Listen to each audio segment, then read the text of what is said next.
Енді не істеу керек? Таптаурын көзқарасымнан арылып өзгергім келеді. Өзгеруге бел бусаңыз. Көптеген клиент теориямның осы тармағына білген бойда өмірдің жағымсыз жағдаяттарынан қорқып, қолын бір сілтеп кетіп жатады. Кейбіреуі өзіне немесе өмірге ызаланып, ашуланады да ақырында беріле салады.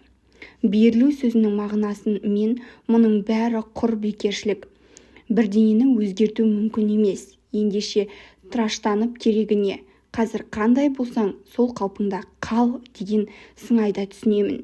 Ал мен үшін ылғи ашуланып, ызаға булығып жүру жалқау оқушының жазалап, бір аяғын көтертіп, бұрышқа тұрғызып қойғанмен бірдей.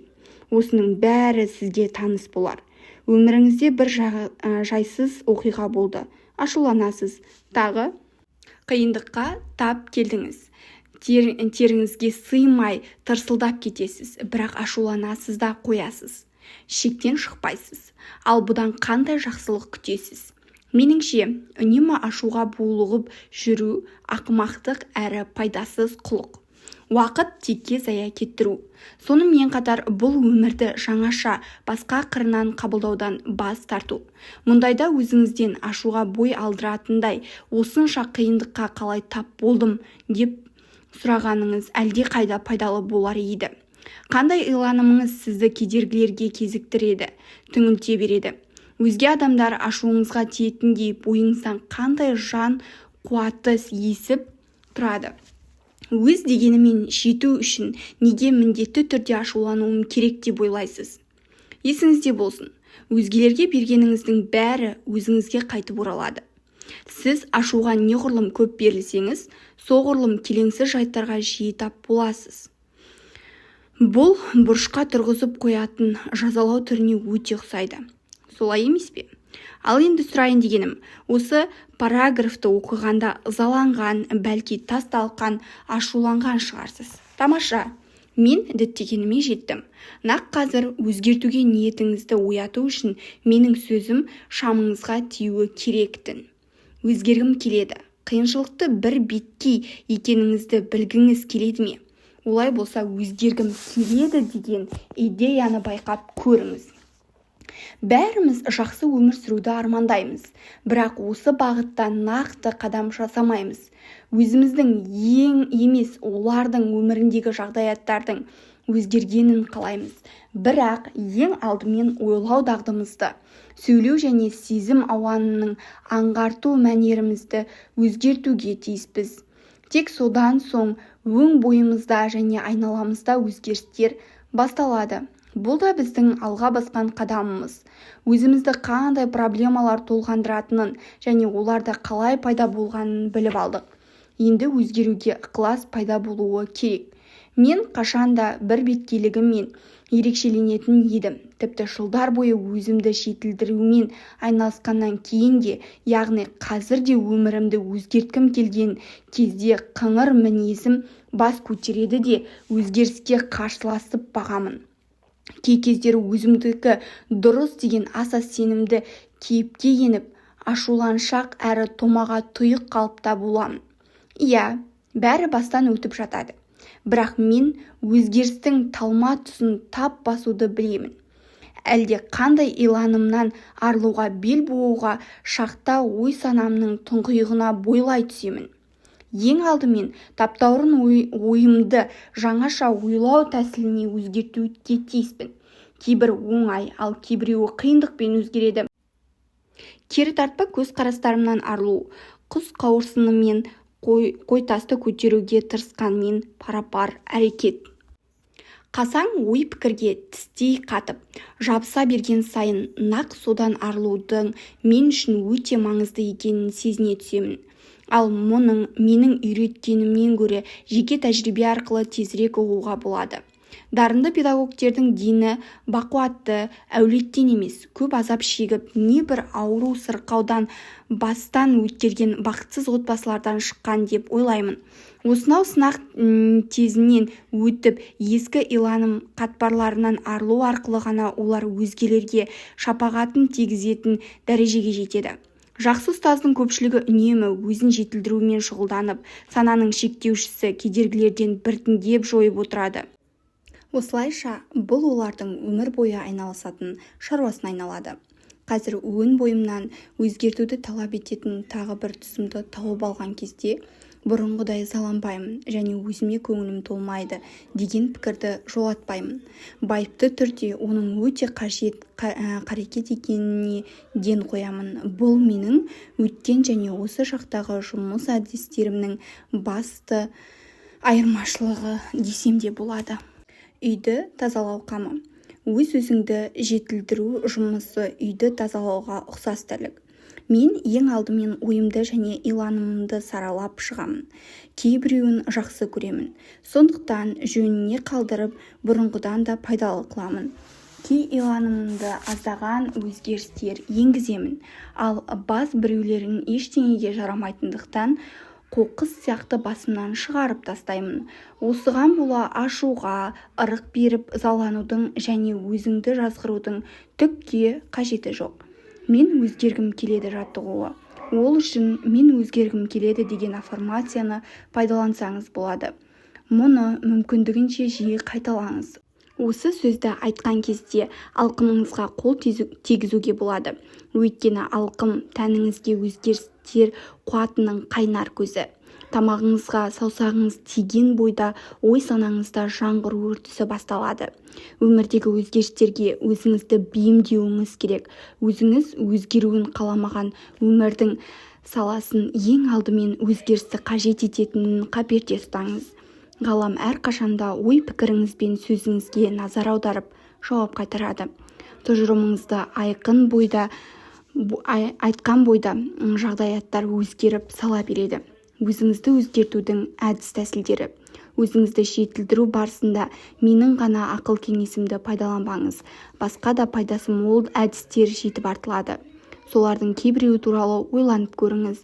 Мен бұл жерде рухани, психикалық және тәни тәсілдерді айтып отырмын. Сондай-ақ адамның тәніне, сана-сезімі мен рухына әсер ететін холистикалық бірегей ғаламдық әдістер де бар. Әуелі бір тәсілді пайдаланып көріңіз, сосын басқаларын біртіндеп қоса отырасыз.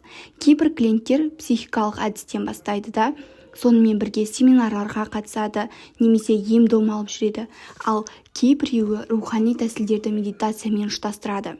Үйді тазалап жинастыруды қай бөлмеден бастағаныңыз маңызды емес. Солай ғой. Сондықтан кеңесіме құлақ асып, өзіңізге бәрінен көбірек ұнайтын әдістен бастаңыз. Қалғаны өз ретімен келеді. Бейберекет тамақтанатын адамдардың рухани әдістері пайдалана бастаса дұрыс тамақтанбай жүрмін деген қорытындыға жиі келеді. Арнайы әдебиет пен семинарлардың ықпалынан олар сырт келбеті мен сезім түйсігі күнделікті тұтынатын азық-түлігі түрлеріне байланысты екеніне көз жеткізеді. Мен тамақтану туралы кеңес бере алмаймын. Өйткені әр жүйенің біреуге жаққаны мен келесі біреуге жақпайтын ерекшелігі болады. Менің қарамағымда холистика саласында тәжірибесі мол бірнеше тәуір маман бар. Клиент тамақтануға қатысты кеңескісі келсе, әдетте соларға жіберемін. Бұл әр адам өзіне неғұрлым жарамды әдісті тауып, кәсіби кеңес алуға тиіс сала. Өздері ауырған кезде тамақтану жүйесін қайта жасап, әрі оны жұртшылыққа жеткізуді көздеген авторлар осы тақырыпқа арнап қыруар кітап жазды. Бірақ адамның бәрі бірдей емес қой. Мысалы, макропатика мен натуропатия бір-біріне мүлде қарама-қайшы екі жүйе. Натуропатияны жақтаушылар ешқашанда ештеңені қайнатпайды. Қуырмайды, нан мен дәнді дақылдарды сирек тұтынады. Жеміс-жидек пен көкөністі тамақтар қатар пайдаланбауға тырысады. Бұған қоса олар тұзды татып алмайды. Макробиотиканы қолданушылар керісінше әртүрлі тағам пісіреді, қуырады, қайнатады, тұздан да тартынбайды және азық-түлік түрлерін араластырып, әр алуан тамақтану жүйесін ойлап табады. Екі жүйеде кеңінен қолданылып, талай адамды ауруынан айықтырды. Бірақ бұлардың қай-қайсысы да жұрттың бәріне бірдей жарай бермейді. Менің тамақтану жүйем өте қарапайым. Жеміс-жидек пен көкөніс, дәнді дақылдың бәрін пайдаланамын. Жасанды жолмен өндірілген тағам түрлерін татып алмаймын. Тамақтануға саналы түрде қарауға кеңес беремін. Оған қоса дұрыс тамақтану арқылы тәніңізге және оның бізге беретін белгісіне жіті назар аударуға дағдыланамыз. Өмір бойы өкшемізді басып, ізімізден қалмайтын жағымсыз ойдан арылу, көп жыл бей-берекет тамақтанудан салауатты тамақтану жүйесіне көшкенге пара-пар әрекет. Бірақ кез келген жағдайда да күйзеліске ұшырауыңыз мүмкін. Дұрыс тамақтануға көшкен кезде ағзаны улы заттардан арыла бастайды да халіңіз бірер күнге нашарлап кетеді. Ойлау дағдымызды өзгертуге бел буғанда дәп солай болады. Әуелде өмірлік жағдаяттарыңыз қиындап кеткенде көрінеді. Мерекелік дастарханды көз алдыңызға елестетіңізші. Бәрі дәмді тағамдарды жеп алды. Енді күрке тауықтың еті қуырылған табаны жуу керек. Ал оның түбі күйіп кеткен. Іші сыртының майы бытсып тұр. Алдымен ыдыс жууға арналған сұйықтықтың ыстық суға құйып бірнеше уақыт жібітіп қоясыз. Содан соң жууға кірісесіз. Баттасқан майды кетіруге қанша күш кетті десеңізші. Ысқылай қырнап жуып шаюды жалғастыра бересіз. Көп ұзамай тазарып, жаңа ыдыс сияқты жалтырап шыға келеді. Арылғымыз келетін жағымсыз ой-пікіріміз де тап солай. Тазару процесінен өтеді. Сондықтан жаңа формацияларды меңгеруді жалғастыра беріңіз. Көп кешікпей ойлау жүйеңізді шектеуші ескі стереотиптерден бір жолада арыласыз. Өзгеруге ниеттену жаттығуы. Сонымен біз өзгеруге шешім қабылдадық және тиімді тәсілдердің бірін немесе бәрін пайдаланамыз. Енді солардың бірін сипаттай кетейін. Оны өзімде клиенттермен жұмыс істеу барысында қолданамын. Біріншіден, айнаға қараңыз да өзіңізге мен өзгергім келеді деңіз. Сол кезде қандай сезімді бастан кешкеніңізді есте ұстаңыз.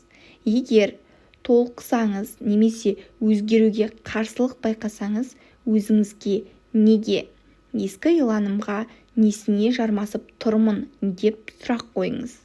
Құдай үшін өзіңізді айыптап жазғырмаңыз. Тек реакцияңызды есте сақтап қалыңыз. Нақ осы иланым, ой-пікір сізге бәрінен бетер жайсыздық алып келгеніне бәс тігуге бармын. Мен оның қайдан пайда болғанын білгім келеді. Ал сіз ше, білесіз бе? Білетін білмейтініңіз маңызды емес. Кәнекей, осынау жағымсыз ойдан арылуға тырысайық. Ол үшін айнаға таяп келіңіз де көзге тік қараңыз.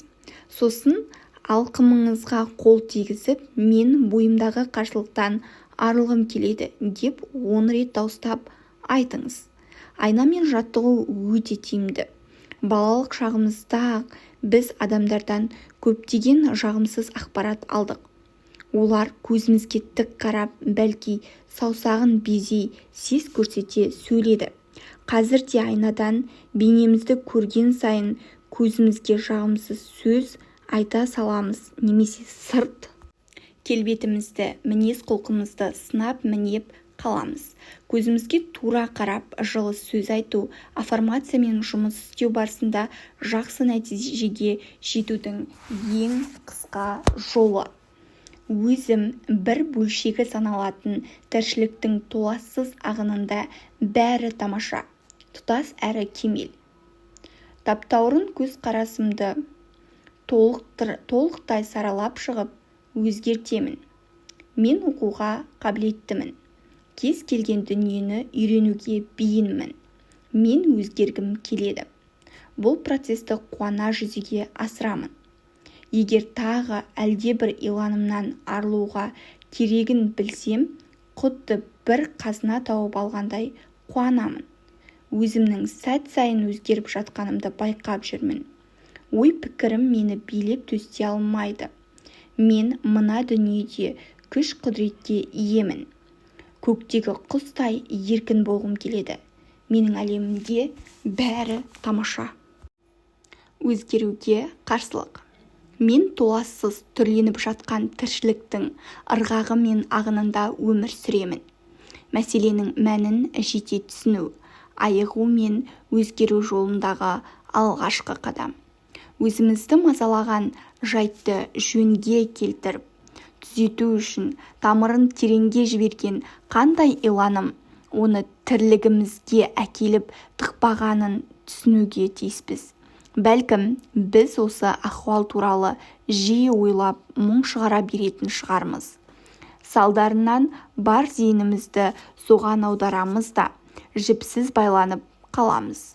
Жағдайдан шығар жол табу үшін дос-жаранымызға, тәлімгер ұстаздарымызға, әріптестерімізге немесе арнайы әдебиетке жүгінеміз. Өз өмірімді қолыма алып, өзгеруім досымның сөз арасында өзін бір жиналысқа шақырғанын айтудан басталды. Ол барған жоқ, ал мені шараға қатысуға әлде бір күш жетеледі де тұрды. Осынау елеусіз оқиға өзімнің даму жолындағы алғашқы қадамым болды. Оның маңызын бірсыпыра уақыт өткен соң түсіндім. Оқып үйренудің бастапқы сатысында мұндай тәсілді қисынсыз әңгіме, бос сандыраққа балайсыз. Ол өте оңай, әрі ерсі көрінуі де мүмкін.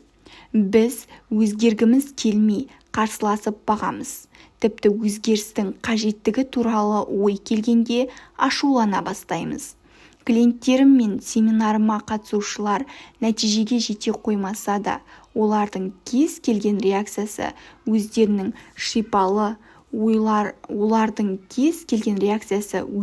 шипалы процестің қайнаған ортасында жүргенін көрсететінін жиі айтамын. Шыдамсыздықтың өзі қарсыласудың бір түрі. Оқып үйренуден және өзгеруден бас тарту болып шығады. Біз тап қазір түрлі өзгерістер жасауды талап ете отырып, өзімізге проблемаларды шешуге мүмкіндік пен уақыт қалдырмаймыз. Қарапайым мысал келтірейін. Бір бөлмеде отырып, екіншісіне барғыңыз келсе, орныңыздан тұрып, солай қарай қадам басып жүруіңіз керек. Орындықта қозғалмай отырған күйі басқа бөлмеге кіре алмайсыз. Сіздің проблемаңызға қатысты да солай. Егер одан құтылғыңыз келсе, бірақ еш әрекет қылмасаңыз, шешімін тек күрделендіре түсесіз. Енді туындауына өзіміз себеп болған жағдайдың бүкіл жауапкершілігін байыптап сезінетін кез келді. Мен мұнда кінәлі екеніңізді немесе өзіңізге көңіліңіз толмайтынын меңзеп тұрған жоқпын. Өз бойымызда ой-санамызды жаңғыртып түрлендіретін күш-қуат барын байыппен ұғынуға тиіспіз. Бұрын білместікпен осы күш-қуатты өмірімізге жағымсыз жайттар туындауына жұмсадық. Бірақ сол кезде өз қылығымызға есеп берген жоқпыз. Енді жауапкершілікті түсіне отырып, осы күш-жігерді өз игілігімізге пайдалануды саналы түрде үйренеміз. Клиенттерім проблеманы шешудің тың тәсілдерін немесе соған қатысты бар адамдарды кешіру қажет екенін айтқан кезде олардың ашу-ызадан жұдырығы түйіліп, тісі шықырлап кететінін жиі байқаймын. Қарсылығы сыртқа теуіп, бетіне шығып тұрады. Мен сонда нысанға дәл тигізгенімді түсіне қоямын. Біздің өмірден үйренетініміз көп. Ең қиыны өзіміз таңдап алған өмір сабақтары. Егер бәрі ойдағыдай жылмағай жүріп жатса, онда бұдан сабақ ала алмаймыз. Демек, бұл бізге бұрыннан белгілі нәрсе болғаны. Үйренуден қорықпаңыз. Алдыңызда қиын жұмыс тұрғанын, бірақ оны істегіңіз келмей, қарсылық білдіретініңізді көзге елестетіп көріңіз. Ал бұл нақ осы сәтте сізге ең маңызды сабақ болмақ. Қарсыласуды доғарыңыз да өзіңізге қажетін алыңыз. Сонда ілгері қадам басуыңыз оңайлай түседі. Жалқауланбаңыз. өзгеріске қарсы шығуға ырық бермеңіз. Біз сізбен екі бағытта жұмыс істейміз. Бірінші бағыт – өз қарсыласымызды жай ғана бақылаймыз. Екінші бағыт – ойлау дағдымызды өзгертеміз. Өзіңізді қадағалаңыз. Өзгеруге қарсылық өн бойыңыздан қалай көрінетініне көз жеткізіп алыңыз да алға тарта беріңіз. Біз қолданатын әдіс тәсілдер. Біз көбінесе қолға алған бір істі бастап кете алмай, қарсы шығамыз не кежегіміз кейін тартып тұрады. Ондайда қарсылығымыз іс-әрекетімізден көрінеді. Көбіне әңгімені басқа арнаға бұрып жібереміз. Бөлмеден шығып кетеміз, не ваннаға кіріп кетеміз, кешігіп келеміз, я болмаса ауырып қала саламыз.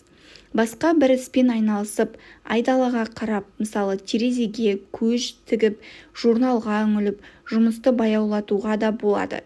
Кейбіреуі мұндайда тамақ жеп, сусын ішеді, темекі тартады, айналасындағы адамдармен жаңа қарым-қатынас орнатады, немесе оны бір жола үзеді. Көлік апатына, тұрмыстық электр қондырғыларының кәріз жүйесінің істен шығуына себепкер болады. Долбар, өз қарсылығымызды ақтап алу үшін көбіне біз кінәні біреуге жабамыз да, мұны күйеуім, әйелім түсінбейді. Бұл үшін толықтай өзгеруім керек. Мұндай қадамға тек есі ауысқандар ғана барады. Ашуланған кезімде маған ешкімнің әлі келмейді. Олар проблемамды шешуге көмектесе алмайды. Менің жағдайым мүлде бөлек. Мен оларды мазалағым келмейді. Бәрі өзінен өзі қалпына келеді. Ешкім бұлай істемейді деп бұдан ештеңе шықпайтынын мәлімдейміз. Иланым, біз өзгеруімізге кедергі келтіріп, тосқауыл қоятын қасаң көзқараспен өстік. Міне солардың кейбіреуі бұл мүлде дұрыс емес. Егер мен осылай істесем, жаман болады. Әдетте ерлер, әйелдер бұлай істемейді. Менің отбасымда бұған жол берілмейді. Махаббат маған қол емес. Ол жер алыс, бармаймын. Жұмыс бастан асып жатыр. Мынау қымбат қой. Бұл өте көп уақыт алады екен. Бұған сенбеймін, мен ондай адам емеспін дегенге саяды. Олар күш-қуатымызды орнымен қолданбаймыз да. Сосын өзгерістерге қарсылығымызды сонымен ақтап алғымыз келеді. Әдетте Құдай мұны құп көрмейді. Сәтін салған кезде көрермін. Мұндағы жағдай мен үшін қолайсыз екен. Олар менің өзгеруіме мүмкіндік бермейді. Менде жол көрсетер жақсы ұстаз жоқ. Дәрігерім бұған қарсы. Жұмыстан кейін бұған уақыт таба алмаймын. Оларға алданып қалғым келмейді. Бәріне солар кінәлі. Әуелі олар өзгеруге тиіс. Мен алған бойда осыны істеймін. Олар мені түсінбейді. Оларға зиянымды тигізгім келмейді. Бұл менің тәрбиеме, діни және пәлсапалық ұстанымыма жат дүние деп сынықтан сылтау іздейміз. Өзін-өзі бағалау. Әрқайсымыздың сырт келбетімізге қатысты өз түсінігіміз бар. Оны өзгерістерге кедергі немесе бас тарту ретінде қабылдаймыз. Өзімізді өзгертуге, өзімізді тым кәрі, жас, семіз, арық, аласа, сұңғақ бойлы, жалқау, қайратты, әлсіз, томаға тұйық, ажарлы, кедей, олақ, жеңілтек, байсалды, тоқмейіл санаймыз. Сізге осы тізімді тым шұбалыңқы көрінбей ме? Кейінге қалдыру. Көбіне өмірімізге жаңа леп әкеліп, өзгеруді бірден бастап кете алмай жатамыз. Мұндайда қарсылығымыз кейінге қалдыру арқылы көрініс табады. Мен мұны кейін істеймін. Тап қазір бұл туралы ойлағым келмейді. Қазір оған уақытым жоқ. Бұған көңіл бөлсем, жұмысым жайында қалады. Иә, идея жақсы екен, бірақ оны басқа кезде істейтін шығармын.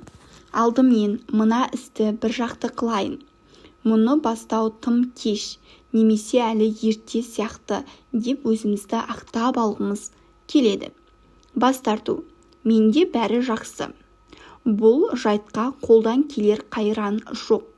Соңғы кезде менде бәрі керемет болып кетіп еді. Сол өзгерістен маған келіп кетер пайда бар ма? Егер бұл жағдайға көңіл бөлмесем, өздігінен шешілетін шығар деген сөздер қандай да бір өзгерістен бас тартуды білдіреді. Қорқыныш атап айтқанда белгісіздік, үрей, өзгерістерге қарсыласудың ең басты себебі. Айла-шарғылардың тізімі ұзын шұбақ болуы мүмкін.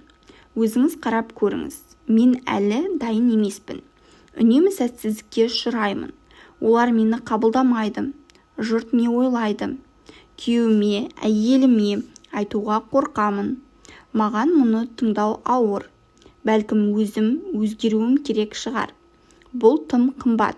Одан ажырасқанша өлгенім артық. Сезімімді жеткізуге батылым бармайды. Бұл туралы айтқым келмейді. Мұнымен күресуге енді күш-қуатым жетпейді.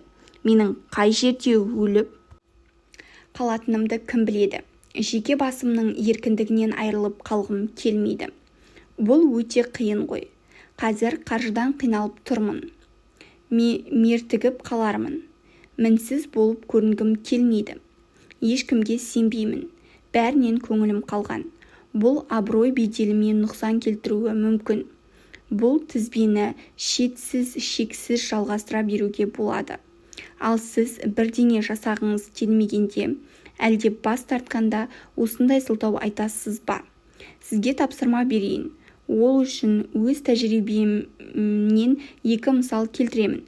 Екі жағдайда да клиенттерімнің қарсылығы неден көрінетінін анықтап көріңіз. Түрлі ауру сырқауын айтып, қабылдауыма бір әйел келді. Ол 3 рет көлік апатына ұшырап, арқасы, мойны мен тізесі зақымданыпты. Жолшыбай адасып кетіп, кептеліске тап болғандықтан қабылдауға да кешігіп келді. Ол бүкіл проблемасын қысылып қымтырылмай айтып шықты.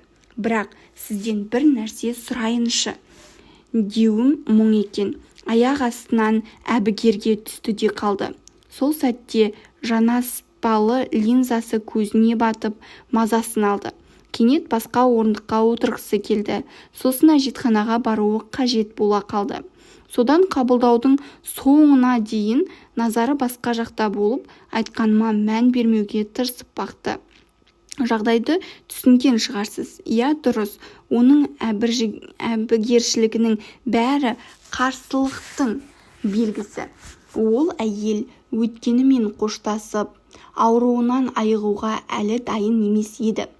Оның әпкесі де арқасын 2 рет жарақаттап алғаннан кейін білдім. Шешесі де сондай жағдайға душар болыпты. Келесі клиент көшеде өнер көрсететін тәп-тәуір актер еді. Ол өзгелерді, әсіресе студенттерді алдап, тақырға отырғызғанын, жымқырған заттары мен дер кезінде табанын жалтыратқанын айтып мақтанатын. Сөйте тұра үнемі ақшасы жүретін. Пәтер ақысын кемінде 1 ай кешіктіріп төлеуші еді. Тіпті телефонын жиі ажыратып тастайтын. Алқам-салқам киініп, жұмысты да тиіп қашып істейтін. Сондай-ақ тұла бойы қақсап ауыратын еді. Жеке өмірінің де қиюы қашып, жолы оңғарылмай қойған. Әрине, өзгелерге кесірін тигізіп жүргендіктен оның өмірінде жақсылықтың орнауы неғайбыл еді. Өмірін жақсарту үшін оған алдымен адамдарды алдап арбауды доғаруы керек. Осы жағдай туралы не ойлайсыз? Иә, дұрыс айтасыз. Ескі әдеттермен қоштасуға әзір емес екені клиенттің өзге атаулыға қарсылығын айғартып тұр. Достарыңыздың мазасын алмаңыз. Өзімізді жетілдірумен айналысудың орнына біз көбіне достарымыздың бәрін өзгертуге тырысамыз. Бұл да қарсыласудың бір түрі. Алғашқы жылдары маған бір әйел келіп жүрді. Ылғи ауруханада жатқан достарына баруымды өтінетін. Оларға жай ғана гүл шоғын беріп жіберудің орнына достарының проблемасын менің көмегіммен шешкісі келеді. Содан оның сырқаттанып жатқан құрбыларына магнитофон қолтықтап барсам, олар таң қалады. Өйткені мұнда не себепті келгенімді, өздеріне не істемек ниетін барын білмейді. Өздері менімен кездесуді қаламайтын адамдармен араласып құраласудың қажеті жоқ екеніне көзім жеткенге дейін осылай жалғаса берді.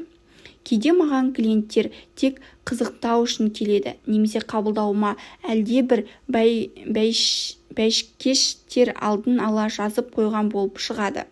Бірақ бұл әдетте ешқандай нәтиже бермейді. Әлгі адамдар да маған енді қайтып келмейді. Біз көбіне өзгелермен қуанышымызды бөліскіміз келеді. Алайда достарымыздың қуанышқа ортақтасып, нақты бір жағдайға қатысты көз қарасымызды қолдауға шамасы келмеуі мүмкін. Себебі өзгеріске өзіміз дайын емеспіз ғой. Оның үстіне бұл бізді араздастырып тынуы мүмкін. Мені өз аяғымен іздеп келген жандарға ғана көмектесемін. Дос-жаранымды текке мазаламаймын. Айнамен жаттығу. Айна өзімізге деген қарым-қатынасымызды бейнелейді. Ол бізге өмірімізді шадыман, шаттық пен жан шуағындай жарасымға бөлеу үшін қай жерімізді және нені өзгерту керегін айқын көрсетеді. Мен барша адамға айнаның жанынан өтіп бара жатқанда көзге тіке қарап жақсы сөз айтуға кеңес беремін. Аффирмациялар мен жаттығулардың ең тиімді тәсілі жылы лебізді айнаға қарап тұрып дауыстап айту. Өзгеріске қарсысыз ба, жоқ па, сол бойда сезінесіз. Егер қарсы болсаңыз, осы кемшіліктен тезірек арылудың тәсілін табу керек. Егер бұған да айнаны пайдалансаңыз, өте тамаша болар еді. Аффирмацияларды айта отырып, оған жиі жүгінгеніңіз жөн. Не нәрсеге қарсылық көрсетіп, неге көңіліңіз құлайтынын анықтап алыңыз. Айнаға қарап тұрып, мен өзгергім келеді деп айтыңыз. Өз реакцияңызға назар аударыңыз. Егер толқысаңыз немесе қарсылық білдірсеңіз, өзіңізден неліктен деп сұраңыз. Енді қандай ескі иланымға жабысып алғаныңызды анықтаңыз. Бірақ өз-өзіңізді жазғырып сөгудің қажеті жоқ. Тек сол сәтте жадыңызда қандай ой қалқып шыққанын есте сақтап қалыңыз. Нақ сол ой сізді ең үлкен сәтсіздіктерге ұрындырады. Оның қайдан пайда болғанын біле аласыз ба? Егер аффирмациялармен жаттыққаннан кейін ештеңе өзгермесе, бұл бір пайдасыз нәрсе екен деп айта салу оңай. Демек, сізге аффирмацияларды дұрыс айтпас бұрын өз-өзіңізді жетілдіру жолында тағы бір амал-әрекет жасау керек деген сөз. Қайталана беретін стереотиптер нәпсі қалауы. Әрбір әдетіміз, қайталана беретін әр стереотипіміз нәпсі қалауын айшықтап, ой-пікірімізге, иланымымызға сәйкес келеді. Сондай-ақ ол артық салмақ қосуымызға, қарым-қатынастың бұзылуына, сәтсіздікке ұшырауға, темекі тартуға себеп болып, айналып өте алмастай проблемаларға келіктіреді. Мұны енді ешқашан жасамаспын деп өзімізге қанша рет уәде бердік, бірақ әлі кеш емес еді. Ал біз тортты жасап жеп алдық. Темекіні бұрқыраттық. Жанымызға жалау тұтқан жақынымызды ренжіттік. Тағы да сондай сияқты. Содан соң ашуланып, мен ерік жігері жоқ, тәртіпсіз адаммын, нағыз ынжықтың өзімін деп өз-өзімізді сөгеміз. Осының бәрі өмір бойы өкшеңізді басып, қыр соңыңыздан қалмай келе жатқан өз-өзін кінәлау сезімінен қоюлата түседі. Шын мәнінде бұл проблеманың ерік жігерге де, тәртіпке де еш қатысы жоқ. Біз неден құтылуға тырыссақ та, мұның бәрі сыртқы көрініс қана, басқа түк те емес. Туындататын себептерін құртпай тұрып, симптомды жоюдан пайда шамалы. Тек өзімізді бақылауды ұмытып, ерік жігерімізді не тәртібімізді босаңсытқан бойда-ақ симптом қайтадан жетіп келеді. Нәпсі қалауынан айырылу. Мен клиенттеріме осынау жағдайды өзіңізге қажет екенсіз. еткенсіз, әйтпесе ол пайда болмас еді. Кәнекей, нәпсі қалауынан арылуға құлшынысыңызды оятайық. Сонда темекі тартуға, тамақты тоя жеуге, құмарлық және тағы да сондай сияқты өн бойыңыздағы теріс стереотиптердің бәрін өздігінен жойылып кетеді дегенді жиі айтамын. Мұндай жағдайда алғашқы аффирмация «мен нәпсі қалауынан арылғым келеді» деген сыңайда айтылуға тиіс. Өзіңізге «мен нәпсі қалауын» мейлі, ол артық салмақ, қаржы жетіспеушілігі және тағы да басқа болсын, арылғым келеді деңіз. Егер осы сөздерден әлде қандай қарсылық сезсеңіз, басқа формациядан еш пайда болмайды. Ой шымырауынан шыға алмай жүрсеңіз, өзіңізді қолға алып, одан арылуыңыз керек. Егер жіп шумағын тарқатып көрсеңіз, тінін тартқылап, созбақтаған сайын шатасқан түйіні шиеленсе беретінін жақсы білесіз. Шатасқан түйінді асықпай тарқатып, шыдаммен шешу қажет. Сана сезіміңіздің шиеленісін тарқату үшін де сізге сондай сабырлық пен табандылық керек-ақ. Қажет болған жағдайда достарыңыздың, әріптестеріңіздің немесе білікті мамандардың көмегіне жүгініңіз. Осы процесс барысында өзіңізге сүйіспеншілікпен қараңыз. Табысқа жету кілті өткенімізбен қоштасып, қасаң көзқарасымыздан арылу. Бар құпия осында жатыр. Проблеманы айтқан кезде өміріміздегі әрбір жайт әлдебір ойлау дағдысының табиғи көрінісі екенін меңзеймін. Сыртқы көрініс симптоммен күресу күш-жігерді босқа зая етуден басқа түк те емес. Соның салдарынан проблема тек күрделене түседі.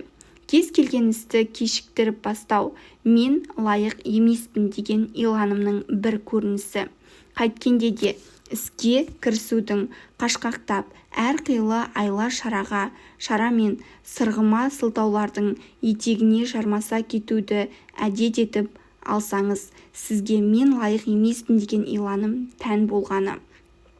Шаруасын сағыздай созып, ырғалып-жырғалып жүретін адамның көпшілігі қыруар күші мен уақытын зая етіп, сол үшін өз-өзін сөгіп, іске алғысыз адам екеніне сендіре бағады. Өзгелердің қуанышын көре алмау. Бір клиентім айналасындағылардың назарын өзіне аударуды өте жақсы көретін және өзгелердің көзіне түсу үшін жиынға кешігіп келетін әдеті бар еді. Ол 18 баласы бар отбасында өсті. Кішкентай кезінен-ақ өзін бәрінен мақұрым қалғандай сезінді. Егер ата-анасы бауырларын, аға-әпкелерін тамақтандырса, оған сыбағасы ең соңынан тиеді.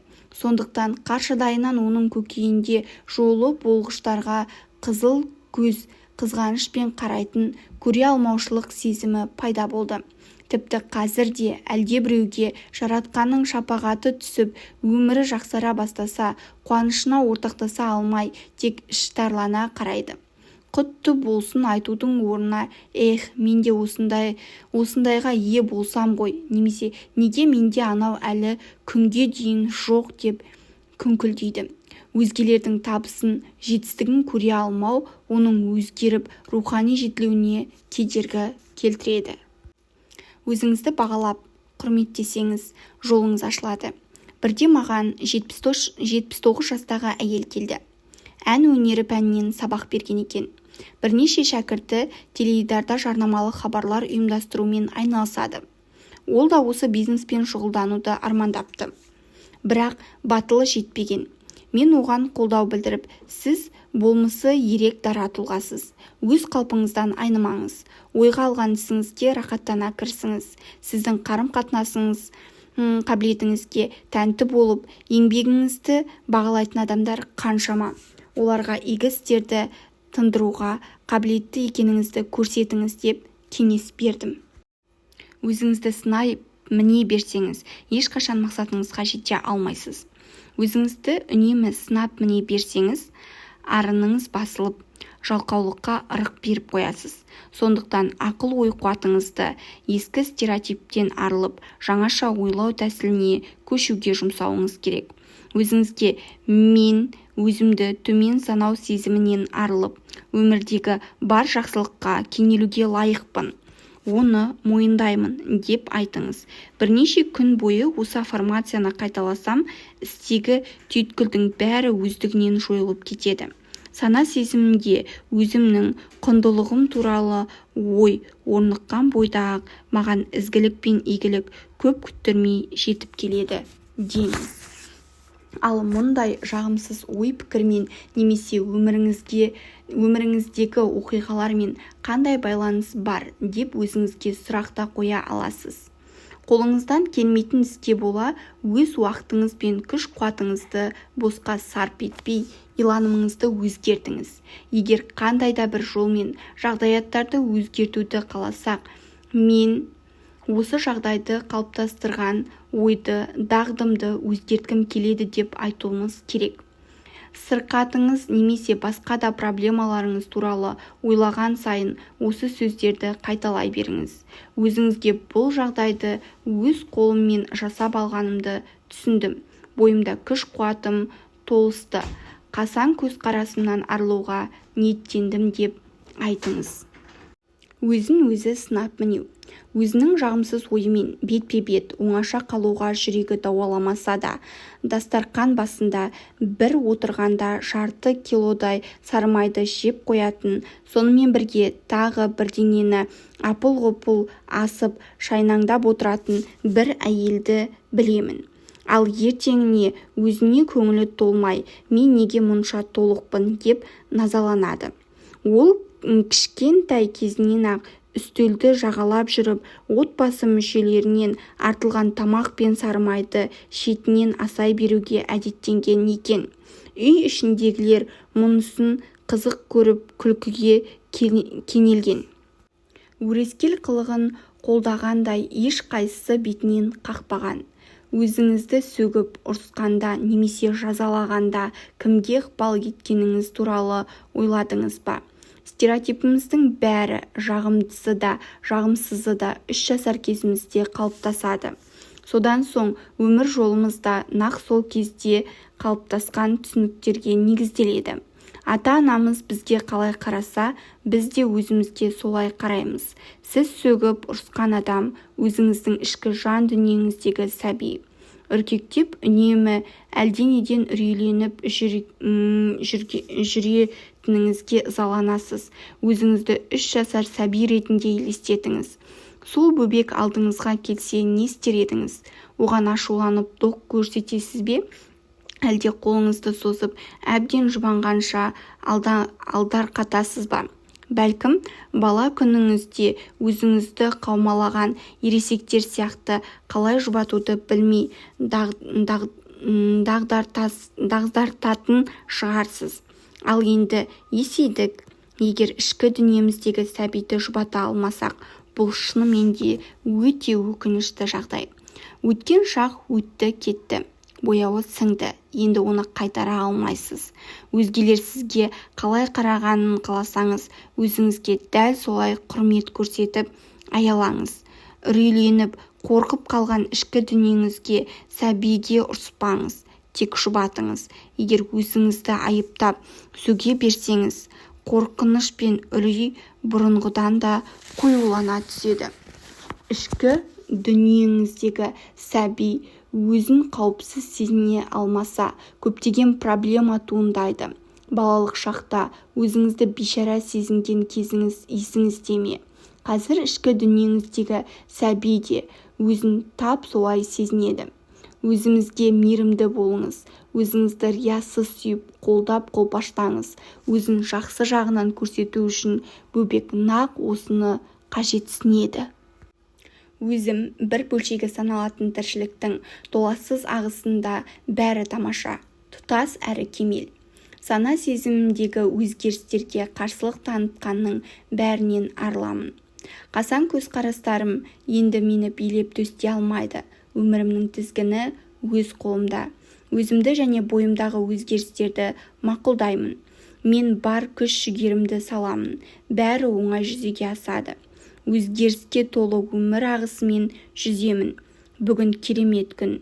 Мен әрдайым осылай болғанын қалаймын. Менің әлемімде бәрі тамаша. Өзіңді қалай өзгертесің?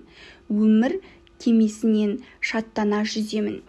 Өзіміз қолданып, кәдемізге жаратуды білмесек, әлемдегі барлық теорияның пайдасы жоқ. Мен әрдайым істің практикалық ой жосығын басшылыққа алып, оның қалай жүзеге асатынын білгім келеді. Достар, енді біз ескі стереотиптерден арылу, ойды бақылау, өзіңді және өзгелерді кешіру әдістерін үйрену бойынша жұмысымызды бастаймыз. Нәпсі қалауынан арылу.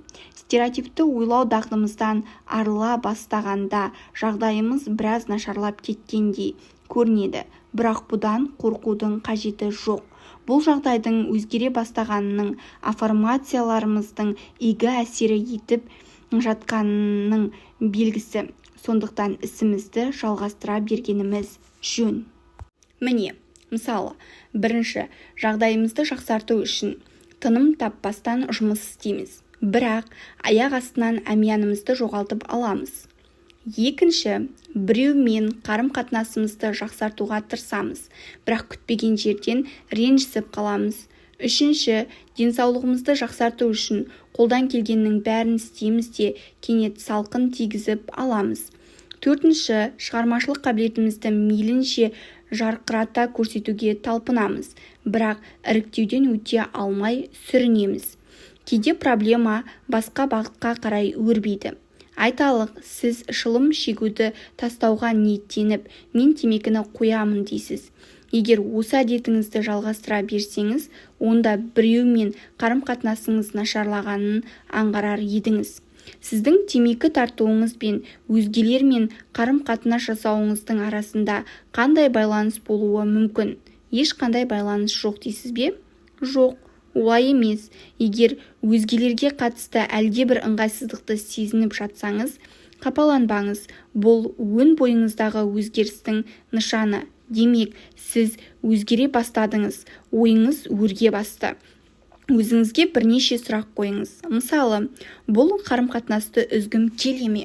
Осы қарым-қатынастың маған қаншалықты қолайсыз екенін түсінуімді темекі түтіні көлегейлеп тұрған жоқ па екен? Мен осы қарым-қатынасты несіне қорғаштап сақтап жүрмін? Сіз темекінің себеп емес, тек симптом екенін білесіз. Осылайша ішкі түйсігіңіз дамып, еркіндіктің не екенін түсінесіз. Мен қолайсыз қарым-қатынастан құтылғым келеді деп өзіңізді иландыра бастайсыз. Көп ұзамай өзіңізді жайсыз сезінудің себебі айналаңыздың сізге сыни қарауынан болғанын аңғарасыз. Өмір жолымыздың өзіміз қалыптастыратынымызды білген соң, өзімізді мен сынға қалудан арылғым келеді дегенге сендіресіз. Ой жүгіртіп, балалық шақта сізді көп сынағанын еске түсіресіз. Ішкі дүниеңіздегі сәби өзін сынаған кезде жағасы жайлауда жүргендей сезінеді. Сын тезінен бой тасалап қашып, темекі түтінінен өмір шындығын көлегейлеп тұрған экран жасап алады. Бәлкім, келесі қадамыңыз мен кешіргім келеді болатын шығар. Аффирмацияны күнделікті айтып жүргеніңізде бірте-бірте темекінің бұрынғыдай қызықтырмайтынын, ал адамдардың сынап мінеуді қойғанын аңғарасыз. Енді сіз темекіні қажетсіну дағдысынан арылғаныңызды білесіз. Жетістікке жету үшін соншалықты көп уақыт қажет емес. Табандылық көрсетіп, күн сайын бірнеше минут бойыңыздағы өзгерістерге туралы ойға берілсеңіз, барлық сұрағыңызға жауап аласыз. Сіздің зердеңіз бүкіл ғаламшарды жаратқан сананың нақ өзі. Өз ішіңіздегі жетекшіге сеніңіз. Ол сізге жөн сілтеп жол көрсетеді. Нәпсі қалауынан арылу жаттығуы. Егер семинарға қатысып жүрсеңіз, бұл жаттығуды серігіңізбен бірге жасаңыз. Өзіңіз ғана болсаңыз, үлкен айнаны пайдаланғаныңыз жөн. Алдымен өзіңізге нені өзгерткіңіз келетінін анықтап алыңыз. Айнаға таяп көзіңізге тік қараңыз да бұл жағдайды туындауына өзім себепшімін. Сондықтан стереотипті ойлаудан арылғым келеді дегенді дауыстап айтыңыз. Аффирмацияны шын ықыласыңызбен бірнеше рет қайталаңыз. Егер қасыңызда серігіңіз болса, сізге сенетін сенбейтінін ол да айтсын. Мен серігіңізді сізге сенгенін қатты қалаймын. Сосын өзіңізге шынында да менің қалауым осы ма деп сұрақ қойыңыз. Айнаға қарап тұрып, осы жолы кіріптар қылған өткен шақтың ырқынан шығуға даяр екеніңізге өзіңізді иландырыңыз.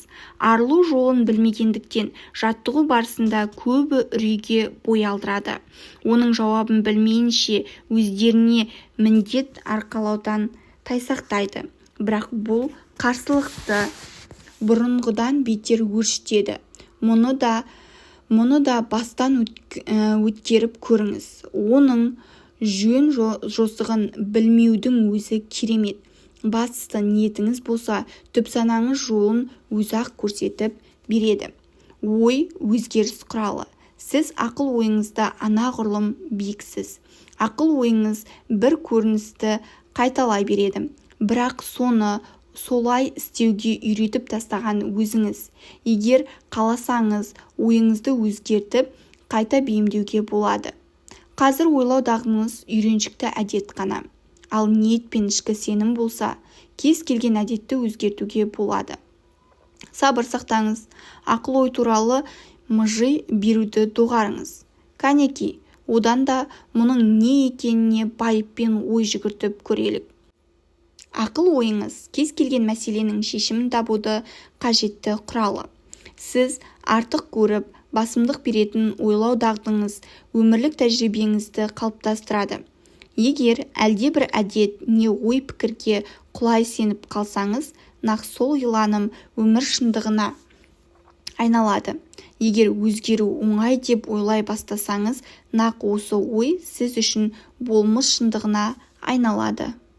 Ойды бақылау. Сіз ойыңыз бен сөзіңізді айқындайтын ғаламат күш-қуат пен ақыл ой қабілетіне иесіз. Ойыңызды бақылап үйрену барысында саналы түрде қай ойға ерік бересіз, соны бойыңызға сіңіресіз. Егер адамды ақыл ой басқарады деп ойласаңыз, қателесесіз. Өмірдегі жағдайға қарай оны өзіңіз пайдаланасыз. Ақыл ойдың көмегімен ескі стереотиптерден арыла аласыз. Егер стереотиптерден арылу қиынға соғып жатса, өзімнің еш қиындықсыз өзгеретініме сенемін деп айтыңыз. Оңашада өз ойыңызбен сырласып, жағдайды бақылауға алғаныңызға, бәрі ойлағаныңызда іске асып жатқанына көз жеткізсеңіз болады. Нақ осы сәттегі ойыңызды ғана бақылай аласыз. Сонымен ескі стереотиптерден арылдыңыз. Өткен жағдайды ойлап, еске алғаныңызбен енді оны өзгертуге қауқарыңыз жетпейді. Ал тап қазіргі ойыңыздың тізгіні тек өз қолыңызда.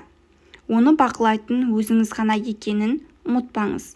Мысалы, балаңыз қай кезде қаласа, сол кезде ұйықтауға рұқсат етіп жүрдіңіз делік. Содан соң кенеттен оны кешкі сағат 8-де төсекке жатқызуға ұйғардыңыз.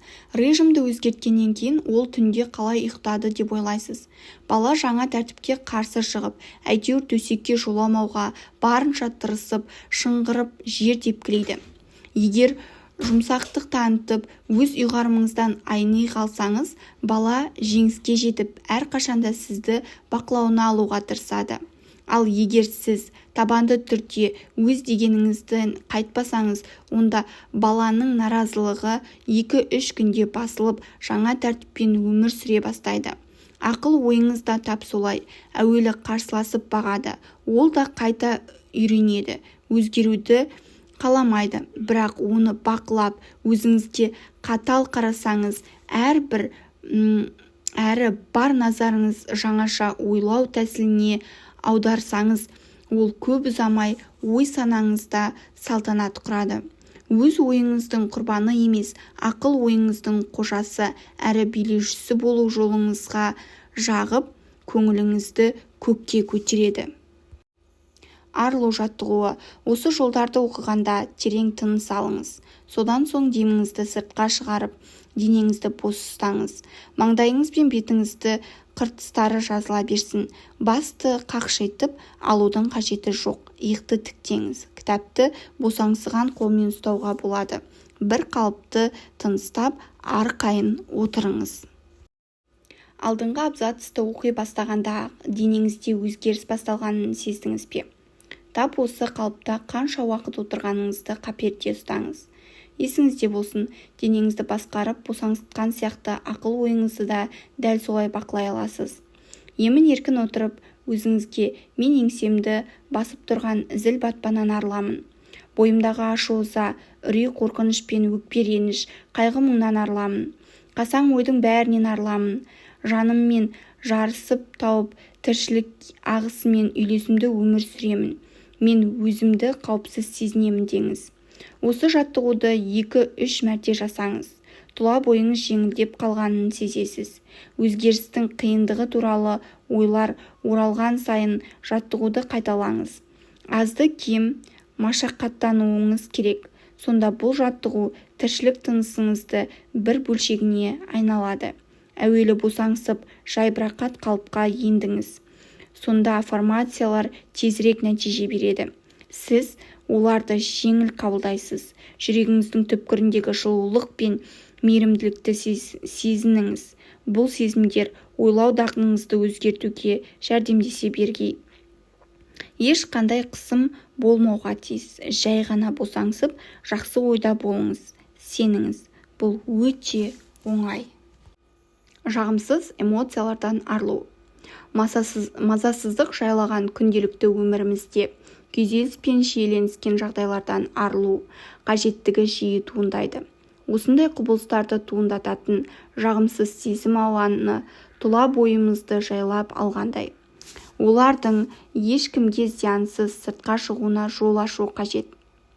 Терезелерді жабық автокөліктің ішінде бар даусыңызбен айқайлаңыз. Бұл мазасыздықтан арылуға жақсы жәрдемдеседі. Әсіресе анайы сөздер айтпасаңыз, мұның пайдасы мол. Жаюлы төсекті немесе жастықты жұдырықтап, төмпештеп, аяқпен тепкілеп шығуға да болады. Бұл сыннан өтіп әбден тексерілген харекет. Теннис ойнау не жүгіру сияқты бойымызға ашу-ызадан арылудың залалсыз тәсілі. Жуырда иығым сырқырап ауырды. Ауырсыну сезімі 2-3 күнге созылды. Елемеуге тырысып бағып едім, бірақ сырқырауын қоймады. Отыра қалып өзімнен, не болып жатыр, мен не сезіп тұрмын деп сұрадым. Ақырында өзегімді өртеген күйік сезімі бар екенін түсіндім. Бұл тұла бойымды күйдіріп, жандырып жатқан ашу-ызаның көрінісі екен. Мен неге ашуланамын деп өз-өзімнен сұрап едім. Жауап қайтара алмадым. Сосын кереуетке 2 үлкен жастықты қойып, бар күшімен теугіштеуге кірістім. Шамамен 12 соққыдан кейін бәленің басы қайда жатқанын, неге ашуланып жүргенімді ұға қойдым. Сол-ақ екен, жастықты бұрынғыдан бетер қатты түйгіштей бастадым. Айғайлап алған соң бойымды бунаған сезім ауанынан арылдым. Біраздан соң өзімді тәуір сезіндім. Ал келесі күні иығымның сырқырағаны сап басылды. Өткен шақтың қыспағынан шығу. Біреулер маған бұрын басынан өткізген оқиғаға бола қуанудың не екенін білмейтінін айтады. Олар өткен шақты қателесіп, опық жеген соң қазір толымды тірлік ете алмай жүр. Өткен күндегі өкпе ренішке бола әлдекімнің сүйіспеншілігінде де мойнын бұра алмайды. Бұрын ылғи сәтсіздікке ұшырағандықтан бүгінде сондай халге душар болудан қорқады. Олардың ойынша өкіндіріп, өзегін өртейтін өткен шақ жасаған жағымсыз қылықтары бүкіл өмір жолына дақ түсіреді. Бұған қоса олар басындағы бақытсыздық пен сәтсіздік үшін баршаны, соның ішінде өздері араласып құраласқан адамдарды да кінәлап жазғыра жөнелуге бейім келеді. өткеннен қалған өкпе реніштің салдарынан олардың бойын ашу-ыза мен өшпенділік билейді.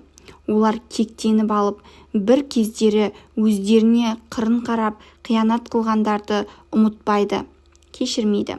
Мысалы келтірсек, бірінші, мектеп бітірушілер кешіне мені шақырмағандықтан өмірдің қуанышын сезіне алмадым. Екінші, іріктеуде нашар өнер көрсеткендіктен қайта бағымды сынап көруден қорқамын. Үшінші, ажырасып кеткендіктен енді жарқын өмір сүре алмаймын. Төртінші, балалық шақта жарымағандықтан ешқашан байымаспын деп ойлаймын. Бесінші, бір кездері ұрлық жасағанмын. Осы сорақы қылығым үшін өзімді өмір бойы жазалауға тиіспін. Алтыншы, кезінде мені орынсыз ренжіткендіктен адамдарға сенімім біржолата жоғалды. Қанша ауыр болса да, өткен шақты ұмытпай, жанымызды жаралайтынымызды сезіне береміз. Өкінішке қарай, оны жете түсінуден бас тартамыз. Өткен шақ келмеске кетті. Оны өзгерте алмаймыз. Бізде тек осы шақ қана бар. Өткенге өкініп, қайғырып отырғанда осы сәттен ләззат алып, өмір сүруді ұмытып кетеміз.